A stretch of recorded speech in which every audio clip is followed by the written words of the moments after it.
Sosial media kalian lagi rame nggak? Soalnya ada kabar Presiden Jokowi disuruh minta maaf. Waduh. Emangnya Pak Jokowi salah apa ya? Jokowi ini justru ya kekuasaannya atau pengaruhnya itu melebihi partai-partai politik. Kemungkinan rekonsiliasi antara Megawati Soekarno Putri dan Presiden Joko Widodo sangat mungkin terjadi. Tapi dengan syarat Presiden Jokowi mau merendahkan diri dan mengakui kebohongannya. Bohong apanya nih, Opung Nababan? Jangan mimpi Indonesia emas. Penjembatan emasnya pun udah dicuri. Wajar nggak kalau nyebut Presiden Jokowi pengkhianat? Kalau menurut gua sih jelas. Kalau tidak bisa bantu doa, ya paling tidak jangan memutus harapan. Halo kawan-kawanku, selamat datang kembali di Yuda Media, tentunya barengan sama Jub-Jub di sini. Jadi hari ini ada informasi menarik nih. Ada bocoran soal partainya Pak Jokowi. Wah, ini sebenarnya sudah ditanyakan dari beberapa waktu yang lalu sejak Pak Jokowi itu sudah tidak lagi bersama PDIP. Apalagi ini mendekati dengan selesainya Pak Jokowi menjabat sebagai Presiden RI, ya kan? Ini banyak sekali orang-orang yang berspekulasi, oh nanti pasti partai ini nih yang bakal dihampiri oleh Pak Jokowi setelah selesai menjadi presiden. Kayaknya partai ini deh, partai A, B, C, D, E, F, G. Banyak sekali orang-orang yang menduga partai mana yang akan dilabui Pak Jokowi. Tapi belum ada yang bisa menjawab secara pasti nih, partai mana yang kira-kira akan dilabui oleh Pak Jokowi. Nah kali ini ada jawabannya nih, kira-kira partai mana ya? Yuk langsung aja kita tonton videonya berikut ini. Kalau ke depan akan berlabuh ke parpol mana Pak? Setelah tidak menjadi presiden akan berlabuh ke parpol mana Pak? Terima kasih Pak. Akan berlabuh di pelabuhan. Terima kasih Pak. Apakah kalau ke depan Nungguin ya. Di prank dulu nih sama Pak Jokowi, di prank dulu akan melabuh di pelabuhan katanya, Pelabuhan Solo. Pranknya ini tuh sama kayak dugaan dari teman-teman yang menduga akan berlabuh di partai A, B, C, D, E kayak gitu. Tapi kan belum ada jawaban yang pasti nih. Tapi tenang aja, seperti yang di awal tadi aku sebutkan, kali ini ada jawabannya. Jawabannya ada di video setelah ini. Yuk langsung aja kita tonton videonya. Jokowi itu telah muncul sebagai sosok yang menandingi kedikdayaan partai-partai politik. Jadi Jokowi itu sendiri sudah menjadi partai. Dia adalah seorang tokoh yang tidak punya partai politik, tetapi hampir seluruh gerak-gerik dan dinamika yang berlangsung pada partai-partai politik itu adalah pantulan dari pengaruh kekuasaan yang dia miliki. Gitu. Jokowi ini justru kekuasaannya atau pengaruhnya itu melebihi partai-partai politik. As an political actor di sini itu sangat mempengaruhi tingkah laku dan gerak-gerik partai-partai politik. Apakah dukungannya atau endorsementnya terhadap salah satu calon itu kemudian berpengaruh secara signifikan, masih akan kita lihat. Menarik nih, Pak Jokowi itu sudah ibaratnya sebagai partai politik. Dirinya Pak Jokowi itu sudah menjadi partai politik. Jadi tanpa Pak Jokowi masuk ke partai politik, itu sudah ada pengaruhnya gitu loh di dirinya Pak Jokowi. Bahkan pengaruhnya Pak Jokowi itu mengalahkan pengaruhnya dari partai politik. Kalau kita coba lihat di kondisi sekarang ya, ini tuh apa yang dikatakan terjadi gitu loh. Kan sekarang ini Pak Jokowi tidak punya partai, ya kan? Tidak ada partai yang dilabuhi oleh Pak Jokowi. Sementara ini kan masih belum ada. Tapi pengaruhnya dari Pak Jokowi itu sangat terasa sekali. Bahkan kayak banyak sekali orang-orang sebagai pendukungnya Pak Jokowi yang mengatakan pokoknya akan tetap mendukung Pak Jokowi. Gitu. Mendukung yang didukung oleh Pak Jokowi seperti itu. Dan banyak juga relawan-relawan yang ikut dengan Pak Jokowi juga. Ini kan seolah menegaskan kalau pengaruhnya Pak Jokowi itu lebih kuat daripada pengaruhnya partai politik. Wah, menarik nih. Kalau menurut dari kawan-kawan semuanya gimana nih? Yuk langsung tulis di kolom komentar. Sosial media kalian lagi rame nggak? Soalnya ada kabar Presiden Jokowi disuruh minta maaf. Waduh. Emangnya Pak Jokowi salah apa ya? Memang drama politik ini nggak ada habis-habisnya. Udah macam drama Korea. Apalagi kalau bicarain drama politiknya Partai Banteng Merah alias PDIP, walaupun memang di situ-situ aja. Gue langsung aja nih, mau bahas serangan yang tertuju pada Presiden Joko Widodo, di mana kali ini Pak Jokowi diminta untuk minta maaf. Hal ini diungkapkan oleh politisi senior PDI Perjuangan Panda Nababan yang bilang bahwa kemungkinan rekonsiliasi antara Megawati Soekarno Putri dan Presiden Joko Widodo sangat mungkin terjadi. Tapi dengan syarat Presiden Jokowi mau merendahkan diri dan mengakui kebohongannya. Bohong apanya nih, Bung Nababan? Kalau masalah kemarin kan cuma arah politik aja kok, nothing personal. Mungkin waktu itu visinya lagi berbeda aja. Siapa tahu sekarang visinya udah sama, terus bisa gabung lagi. Jangan langsung ambil kesimpulan bahwa Pak Jokowi itu pembohong, ya lebih baik dibawa santai aja lah Opung. Aduh, bentar. Pak Panda Nababan mengatakan ya akan ada kemungkinan Pak Jokowi dan juga Bu Mega, PDIP juga itu akan rukun kalau Pak Jokowi nanti mengakui kebohongan. Lah kebohongan yang mana ini pertanyaannya?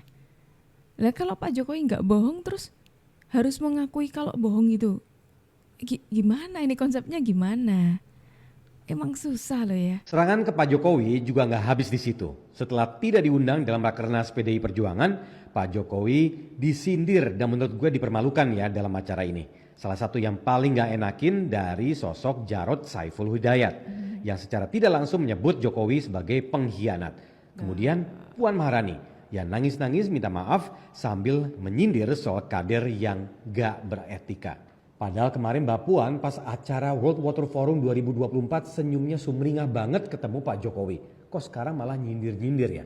Gini, sejak waktu Pak Jokowi itu sudah mulai agak renggang dengan PDIP, lucunya itu PDIP selalu membangun narasi kalau Pak Jokowi itu berkhianat, membakar rumahnya sendiri, terus seperti kacang yang lupa pada kulitnya, seperti itu. Kayak apa yang dibangun oleh PDIP itu seolah-olah PDIP di situ adalah korban yang paling tersakiti dari ulahnya Pak Jokowi. Gimana ya? Aku tuh sampai tidak habis pikir gitu loh. Melihat situasi itu, melihat reaksinya dan sikapnya dari PDIP tuh kayak seolah-olah apa ya? Istilah yang pasnya gitu. Mungkin ini kali ya. Bisa ditafsirkan sebagai pendendam yang sangat tinggi egonya dan tidak mau untuk menurunkan egonya. Sampai-sampai terus menjatuhkan lawannya. Dan itu tidak cuma sekali ini aja terjadi. Sebelum-sebelumnya kalau sudah kayak gini biasanya disangkutin lagi dengan perjuangannya PDIP waktu Orde Baru. Kayak kalau teman-teman lihat tuh kayak polanya template gitu loh. Diulang gitu terus. Pak Jokowi berkhianat, terus Pak Jokowi membakar rumahnya sendiri, terus disangkutin ke PDIP itu seorang pejuang, darah pejuang, disangkutin lagi ke Orde Baru, usahanya PDIP di Orde Baru, selalu diserang seperti itu. Kayak ya merasa paling tersakiti lah di sini. Lihat sekarang bigger picture-nya. Dari banyak masalah yang melibatkan Partai Banteng Merah ini, PDIP senang banget main victim card. Kita tahu kok politik itu rumit dan penuh intrik. Tapi kita sebagai masyarakat harus lebih wise dan bisa melihat secara objektif. Presiden Jokowi selama ini dikenal sebagai pemimpin yang terbuka terhadap kritik, bahkan kadang dibecandain juga. Dan kalau gue pribadi merhatiin, Presiden Jokowi itu kelihatan santai aja, fokus sama kerjaannya.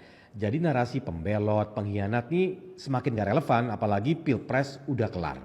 Tapi yang bikin mikir lagi adalah Ibu Ketum PDI Perjuangan Megawati Soekarno Putri. Soalnya Bu Mega sampai sekarang seakan masih diam 1000 bahasa dan belum mau nentuin sikapnya mau kemana. Jadi oposisi ngikut Ganjar juga belum. Masuk koalisi pemerintahan juga masih malu-malu.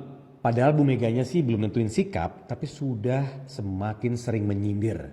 Mau nunggu apa lagi sih Bu? Apakah masih ada yang belum cocok atau mungkin masih menyicil buat pilgub sama pilkada kali ya? Tapi Presiden Jokowi tampaknya santai saja dengan segala serangan yang ditujukan ke dirinya. Koordinator Staf Khusus Presiden Adi Dwi Payana menyatakan bahwa Presiden tidak dalam posisi menanggapi pidato Megawati tersebut. Jadi bisa diartikan Pak Jokowi tidak peduli dengan pidatonya, ya mending naik andong aja ya Pak bersama cucu. By the way, serangannya nggak datang cuma dari internal partai PDIP gengs. Serangan juga datang dari sosok Yusuf Kala yang terus-menerus menyerang pembangunan Ibu Kota Nusantara atau IKN. Pak Yusuf Kala sih bilangnya kalau pembangunan IKN gak efisien dan tujuannya gak jelas. Dia juga nambahin kalau proyek sebesar IKN proyek tiba-tiba dan harusnya dipersiapkan jauh-jauh hari. Tapi gini, sebelum merembet kemana-mana, Pembangunan IKN itu kan sebenarnya cita-cita dan visi yang dimiliki oleh Presiden Soekarno. Namun kebetulan baru bisa diwujudkan oleh Presiden Joko Widodo. Jadi pembangunan IKN nggak bisa dikategorikan sebagai proyek dadakan. Tapi proyek yang memang dari awal sudah dipikirkan secara matang. Nah, menarik nih. Ini harus ditiru nih masnya ini. Jadi IKN ketika banyak yang menyerang, banyak yang menghujat tuh IKN ini apaan sih kayak gitu. Ini tuh tidak ada di janji kampanye, ini tuh proyek dadakan seperti itu. Yang perlu kita ingat ya, Pak Jokowi sering kali ngomong, tidak cuma Pak Jokowi aja, banyak orang juga di istana itu yang sering kali ngomong, proyek IKN soal perpindahan ibu kota ini bukan wacana baru. Jadi dari zamannya Pak Soekarno, Pak Harto, bahkan zaman Belanda itu sudah ada wacana mengenai perpindahan ibu kota. Dicatat. Sudah ada wacana mengenai perpindahan ibu kota dan baru terrealisasikan itu di zamannya Pak Jokowi. Memang belum ada keputusan mengenai perpindahan ibu kota. Cuma kan sekarang sudah diupayakan dengan pembangunan IKN ini yang nantinya sebagai ibu kota baru kayak gitu. Pertanyaannya kita balik nih ke Pak JK. Kritik terhadap IKN emang beneran khawatir soal proses pembangunan yang gak efisien tadi atau ada alasan lain nih Pak? Tapi kita coba ambil sisi lainnya guys. Presiden Jokowi meski terus-menerus diserang selalu tampil dengan sikap legowo. Nah, Pak Jokowi juga pasti mikir bagaimana negara sebesar Indonesia bisa mencapai visi Indonesia Emas 2045 dan lepas dari middle income trap. Oleh karena itu butuh rencana pembangunan yang tepat dan berkelanjutan supaya di masa depan nantinya Indonesia nggak cuman jadi pasar doang. Di akhir masa jabatannya yang sisa beberapa bulan lagi, Presiden Jokowi tetap bertindak sebagai pemimpin yang melakukan hal terbaik bagi negara. Di dunia yang penuh konflik dan intrik, sikap Presiden Jokowi dalam menghadapi kritik dan serangan bisa jadi pelajaran buat kita semua, terutama buat kalian yang masih muda nih. Belajar untuk tetap tenang dan fokus terhadap tujuan terlepas dari segala hal yang terjadi. Nah, jadi gimana menurut kalian? Wajar nggak kalau nyebut Presiden Jokowi pengkhianat? Kalau menurut gua sih jelas nggak wajar. Kalau menurut saya Pak Jokowi dicap sebagai pengkhianat itu juga tidak wajar. Sangat tidak wajar. Dengan alasan-alasan yang sudah dikasih tahu lah gitu ke kita semua oleh PDIP itu menurutku itu tidak masuk dalam standar kewajaran kayak gitu. Kalau menurut kalian gimana nih kawan-kawan? Megawati kritik utang makin membengkak di zaman Jokowi. Cara bayarnya gimana? Ketua Umum DPP PDI Perjuangan, PDIP, Megawati Soekarno Putri mengkritisi utang pemerintah yang kian membengkak pada masa pemerintahan Joko Widodo. Megawati menyinggung hal itu saat berpidato di acara pengambilan pengucapan sumpah janji jabatan pengurus DPP PDIP masa bakti 2019 hingga 2024 diperpanjang hingga 2025 di Sekolah Partai DPP PDIP, Lenteng Agung, Jakarta, Jumat, 5 Juli 2024. Kata Megawati, pemerintah harus mencarikan solusi untuk menyelesaikan persoalan utang negara. Bila tidak bisa diatasi dengan baik, Megawati khawatir akan memicu krisis. Pertanyaan saya, cara bayarnya nanti gimana? Kalau dalam geopolitik tadi sama juga. Ini saya khawatir krisis ekonomi. Kayak zaman saya nangani berhasil. Nanti kalau saya bilang gitu, Bu Megawati sombong. Buktinya berhasil. Saya dapat award dari CNBC, tuturnya, kenapa kok katanya bisa pada waktu melunasi utang IMF? Itu susah banget, kan dari zaman Pak Harto. Sekarang saya nanya, kalau keadaan kayak gitu, so what? Lo mau ngapain? Terus bayar utangnya tolong dihitung berapa lama? Dalam perencanaan kemarin utangnya 8.000 triliun rupiah. Triliun bukan itu perak, ujar Megawati. Megawati meminta kritik ini jangan dipandang negatif. Apalagi dianggap telah berseberangan dengan Presiden Joko Widodo. Menurut dia, sebagai warga negara, punya tanggung jawab untuk menyelesaikan persoalan bangsa. Karena itu, Megawati mengingatkan pemerintah untuk lebih berhati-hati dalam mengambil sebuah kebijakan. Ya, terima kasih lah Ibu Mega itu sudah memikirkan dengan utangnya Pak Jokowi. Utangnya di eranya Pak Jokowi yang katanya Ibu Mega itu membengkak ya. Padahal kalau menurut Ibu Sri Mulyani, Menteri Keuangan itu masih dalam standar aman daripada negara-negara lainnya. Masih dalam standar aman loh Bu Mega. Ya kalau kita melihat dari sebelum-sebelumnya memang benar utangnya Pak Jokowi, utangnya di eranya Pak Jokowi itu lebih melonjak ke atas daripada presiden sebelumnya di Indonesia, ya kan? Tapi Bu Mega juga harus ingat nih, di masa pemerintahannya Pak Jokowi juga, Pak Jokowi sudah berhasil melunasi 7.000 triliun hutang turunan negara. Hutang turunan. Berarti kan dari presiden-presiden sebelumnya. Betul tidak? Begitu. Apa ini? Oh, bentar. Sepertinya ada yang menarik nih. Sekjen PKS klarifikasi soal Jokowi sodorkan nama Kaisang. Oke, baik. Dari judulnya ini sudah menarik ya, kawan-kawan. Coba kita baca. Hal ini tentu lumrah terjadi di alam demokrasi seperti Indonesia yang kita cintai. Oleh karena itu, pernyataan saya bukan dalam konteks penyerangan pribadi maupun pihak-pihak tertentu. Kata Sekretaris Jenderal Partai Keadilan Sejahtera atau PKS, Abu Bakar Al-Habsyi. Cilah. Takut ya Pak ya.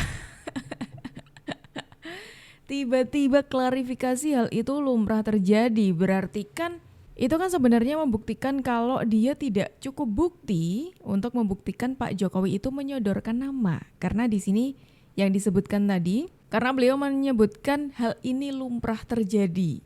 Lumrah terjadi. Bisa dipahami kan? Aduh, Pak Abu Bakar. Hati-hati makannya. Kalau ya memang itu mungkin niatnya bercanda kali ya, buat jokes gitu ya. Tapi ya dilihat-lihat dulu lah gitu, audiensnya tuh siapa ya kan. Kalau udah kayak gini pasti Bapak kena serang ya. Takut ya. Aduh Pak, makanya hati-hati dong. Aduh, makanya Pak Abu Bakar itu hati-hati kalau ngomongnya. Ya kalau ngomongnya punya bukti ya silakan dibuktikan. Permasalahannya adalah Bapak sudah ngomong nih, langsung bikin geger ya kan. Statement yang panjenengan katakan itu langsung geger banget nih. Tapi tidak ada bukti yang dipegang. Ya kan sama aja itu menyebarkan fitnah jatuhnya. Ya kan? Demokrasi tanpa hukum itu anarki dan ya, hukum tanpa demokrasi menimbulkan kesenang-senangan. Hukum itu penting. Kalau enggak Anda hancur. Oleh sebab itu saudara, jika demokrasi dan hukum tidak dibangun dan ditegakkan dengan seimbang, maka sulit bagi kita membangun Indonesia emas itu. Jangan mimpi Indonesia emas, penjembatan emasnya pun sudah dicuri. Murmurnya itu sudah dicuri sekarang jembatan emas kita. Sudah yang patah. Karena jembatan emas ini istilah Bung Karno. Orisinil ya Bung Karno. Wah, Pak Mahfud MD. Entah ini perasaanku aja atau kalian juga merasakan hal yang sama ya. Rasa-rasanya setelah Pilpres kemarin, Pak Mahfud ini sangat terasa PDIP sekali gitu. Menurutku, apakah kalian juga sependapat denganku, kawan-kawan? Kayak apa ya, statement-statement yang dikeluarkan ini PDIP banget lah gitu menurutku. Kalau menurut kalian gimana nih kawan-kawan? Yuk langsung tulis pendapat kalian di kolom komentar ya. Ketua Umum Partai Amanat Nasional Zulkifli Hasan menyindir pidato mantan Menko Polhukam Mahfud MD yang menyebut bahwa jembatan menuju Indonesia Emas 2045 sudah terputus karena dicuri oknum tidak bertanggung jawab. Zulhas mengingatkan Pilpres 2024 sudah usai, sehingga ia mengajak semua pihak bersatu dan tidak saling mengejek. Zulkifli berpendapat seharusnya para tokoh bangsa turut membantu menyampaikan gagasan dan pemikiran kepada pemerintahan Presiden terpilih Prabowo Subianto, bukan memecah belah. Selanjutnya nanti Bengkulu, Saudara Hilmi Hasan. Rasa optimis penting, apalagi disampaikan oleh para pemimpin. Jangan belum berjuang Pak Prabowo, baru mau kita harapkan dukungan dari seluruh Indonesia, tokoh-tokohnya mendukung pikiran-pikiran, konsep, gagasan. Kalau tidak bisa ya bantu doa. Gitu. Kalau tidak bisa bantu doa ya paling tidak jangan memutus harapan. Ya kan? Jangan memutus harapan apalagi mengejek, mencela. Nah, apa yang disampaikan oleh Pak Zulkifli Hasan bagus nih. Seorang pemimpin itu harus sampaikan optimisme, jangan negatifnya. Jangan yang dilihat itu negatif terus. Positifnya tuh juga harus dilirik dong. Kan kayak sepertinya terlalu pesimis kalau yang dilihat itu cuma negatifnya aja, seperti itu. Dan ini harus kita tanamkan juga. Tidak hanya untuk seorang pemimpin, tapi untuk kita juga harus menanamkan optimisme. Seperti itu kawan-kawan. Menarik sekali video kita hari ini, tapi sayangnya kita harus akhiri dulu sampai di sini. Besok kita ketemu lagi kawan-kawanku ya. Jangan lupa sebelum meninggalkan video ini kalian subscribe ya, tombol subscribe di bawah, tombol merah diklik. Iya. Itu diklik supaya kalian tidak ketinggalan info terbaru dari kita. Aku Jub pamit undur diri dulu, sampai jumpa dan terima kasih.